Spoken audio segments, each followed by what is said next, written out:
अदालतों में supreme court हो, हाई कोर्ट हो, पटियाला हाउस कोर्ट हो, देश प्रेम बनाम देशद्रोह की आवाजें आज भी गूंजती दिखाई दी। मेरे साथ श्रीकांत शर्मा, संजय झा, विक्रम सिंह, अमीक जामई और के मनन लगातार बने हुए हैं।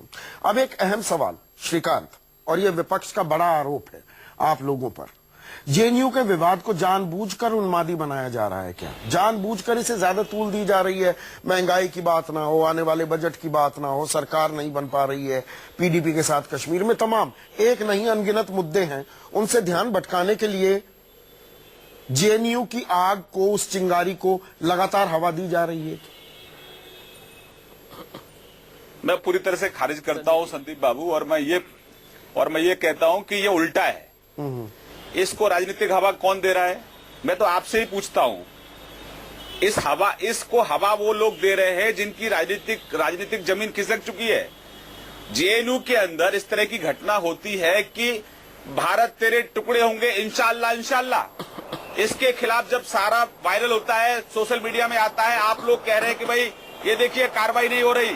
क्या हो रहा है इस देश के अंदर? ये तो सरासर देश का अपमान है, देश के शहीदों का अपमान है। और जब कार्रवाई होती है तो अच्छा होता है। हम और आप गांव के बैकग्राउंड के हैं। अगर गांव में कहीं कोई किसी गलत अपराध में कोई पकड़ा जाता है, पूरा गांव एकजुट होकर पुलिस के हवाले कर देता है। लेकिन यहां उल्टा हो रहा है।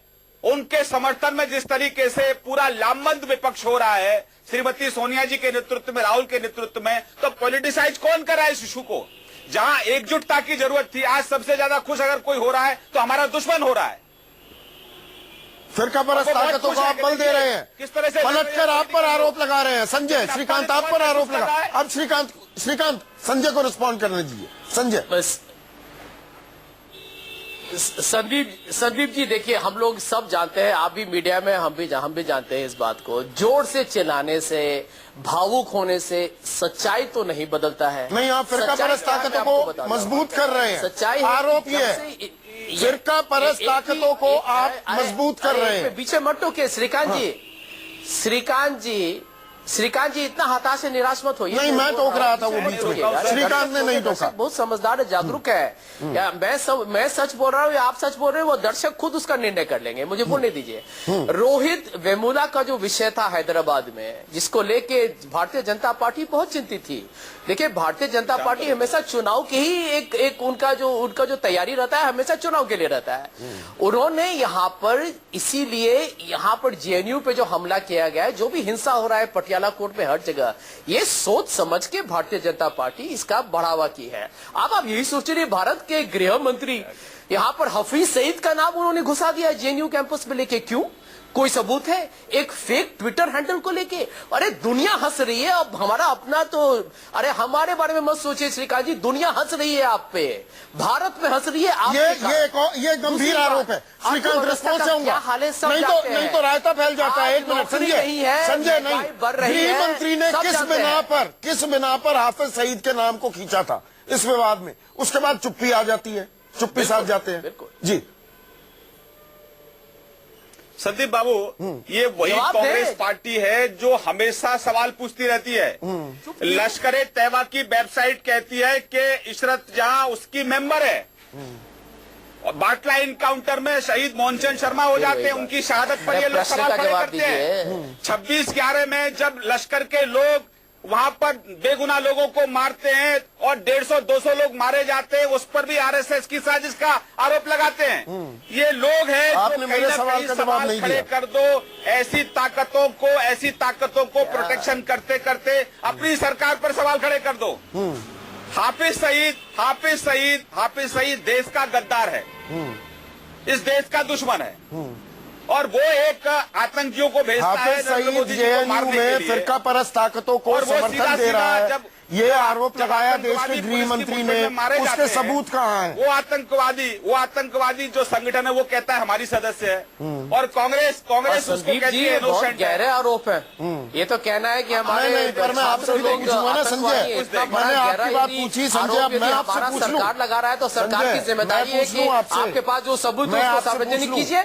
मैं आपसे ऐसा ही पूछूं, टीवी स्टूडियो में आके चिल्लाने जिस से आप तरह हीरो के बनाइएगा। जिस तरह के नारे अरे बुलंद टीवी किए स्टूडियो गए- में आके हीरो मत बनिए। संजय, जिस तरह के नारे बुलंद किए गए जेएनयू आप में, थोड़ा संयम रखिए। संजय जिस तरह के नारे बुलंद किए संजय बाबू, गए जवाब मुझे बहुत अच्छे से जेएनयू देना में, आता है। क्या वो भी थोड़ा संयम रखिए। जो राहुल गांधी ने कहा कि छात्रों की आवाज दबाना भी राष्ट्रद्रोह है, उसी की परिभाषा के तहत आता है, या दरअसल राष्ट्र विरोधी जो नारे थे, जो पाकिस्तान जिंदाबाद, भारत को अलग अलग हिस्सों में और बांट देंगे और अफजल गुरु जिंदाबाद के नारे, वो निंदनीय है? ये बात कम से कम कहने को आप ऑन रिकॉर्ड तैयार हैं कि नहीं संजय? संदीप जी, हमने क्या कहा था? हमने कहा था कि यदि किसी ने भी ऐसी बात की जिससे हमारे भारत के मर्यादा पर या भारत की एकता पर या अखंडता पर कोई ऐसे प्रश्न उठाए जाएं जो लोगों को ललकार रहे हैं, बहकाने की कोशिश कर रहे हैं, उसकी आप छानबीन कीजिए। लेकिन सच्चाई क्या है? आप देखिए, कन्हैया कुमार का आप कोई भी स्पीच देखिए, उन्होंने उसमें नहीं, अब आप कंफ्यूज मत कीजिए। दोनों चीज नहीं हो सकती। You can't have your cake and eat it too. Sanjay, दीजिए, जो सेक्शन 124 ऑफ आईपीसी पढ़े, तो सेक्शन आप आज फली नरीमान का आर्टिकल पढ़िए इंडियन एक्सप्रेस में। उन्होंने क्या कहा है कि सेडिशन का जो इन्होंने आरोप ये लगाया है, वो आपने 2007 में विनायक सेन के मामले में, उन्होंने सब पढ़ा है। 2010 में अरुंधति रॉय के मामले में, 2012 में मैं खत्म कर रहा असीम हूं। त्रिवेदी के मामले में हम नहीं पढ़ा यही क्या? कहेंगे कि उस ये वक्त फली नरीमन के पास चले जाते।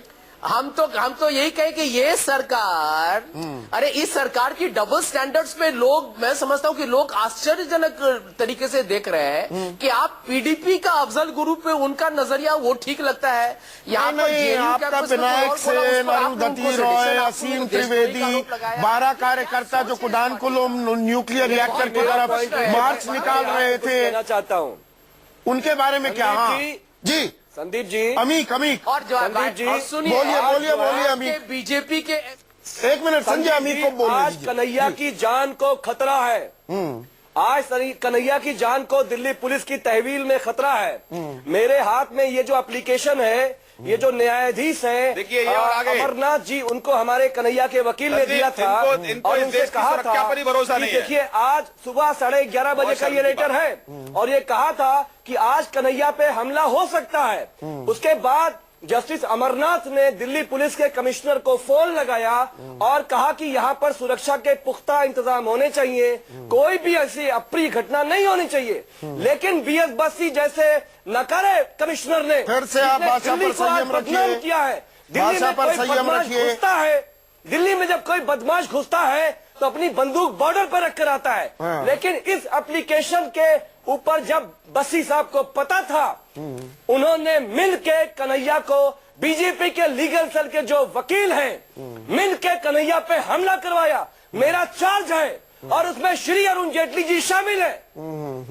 ठीक है के मनन, ये बड़े लंबे चौड़े यहाँ पर चार्ज तो लगा दिए गए, लेकिन हकीकत ये है जो अदालत में हुआ वो नहीं होना चाहिए था। अगर अभियुक्त है कन्हैया, और मैं ये कलरफुल लैंग्वेज को दूर कर दूं, निंदनीय है। मुख्य अभियुक्त पर इस तरह से हमला तो नहीं होना चाहिए। बहुत मैं सीधी बात पूछ रहा हूँ। निंदा मनन। करते हैं। अरे नहीं होना चाहिए।